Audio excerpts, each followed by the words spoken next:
इस वक्त सलीम सीधा मौजूद है। सलीम जी, कैसे देख रहे हैं ये जो आतंकवादियों ने किया, वहां पर जो सैलानी घूमने गए थे उनको किस तरीके से बर्बरता से उनके संग ये इस कांड को किया, गोलियों से उनको भूत दिया, क्या कहेंगे? देखिए, ये अगर हम अपने नजरिए से बोल लेंगे तो ये गलत हुआ है, ये आतंकवादी हमला है, ये मानवता के खिलाफ है। लेकिन अगर आप इसको इस्लाम के नजरिए से देखेंगे तो ये पुण्य का काम किया है उन्होंने, ये सवाब का काम किया है उन्होंने।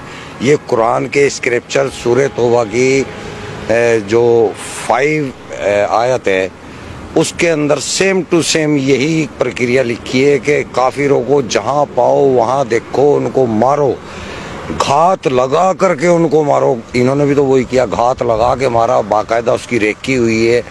घात इस्लाम में ही लिखा है, कुरान में ही लिखा है किस तरीके से निहत्ते लोगों को इस तरीके से देश के वासियों को भून दिया जाए, उनको मार दिया जाए। आइए, मैंने कुरान की तो आपको आयत बताई है, जो सूरह तौबा है, कुरान की 9वीं सूरह है और उसकी 5वीं आयत है।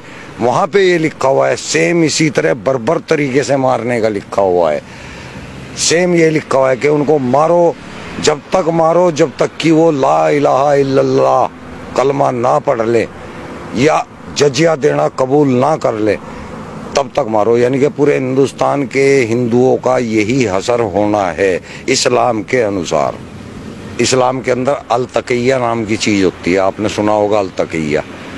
अल तकिया वो चीज है जब इस्लाम के अंदर हमें कोई ऐसा काम करना होता है जो कि सामने लोगों को नाजायज दिख रहा है, तो आपको वहां लोगों को तो नाजायज बताना है, लेकिन काम वो सवाब का करना है आपको। इसको बोला जाता है अल तकिया। तो ये अल तकिया करते हैं, जो कहते हैं ना हिंदू मुस्लिम भाईचारा, ये अल तकिया है। ये कुरान के अंदर है, हदीसों के अंदर है। मुसलमानों को तो, मैं इंडिया के मुसलमानों की बात कर रहा, बाहर के नहीं। मुसलमान इंडिया का जो है वो अनपढ़ है, उसको कुरान के बारे में कोई नॉलेज नहीं है। इसलिए अगर वो भाईचारे की बात कर रहा है तो वो ठीक कर रहा है, लेकिन वो इस्लाम के अनुसार गलत कर रहा है। इस्लाम के अंदर कोई भाईचारा इस टाइप का नहीं है। इस्लाम के अंदर केवल मुस्लिम मुस्लिम भाईचारा है, हिंदू मुस्लिम भाईचारा कोई नहीं है। आप पढ़ के देखें या किसी आलिम से बात करके देखें। अब मैं भी आलिम ही हूँ, मैं आपको बता रहा हूँ।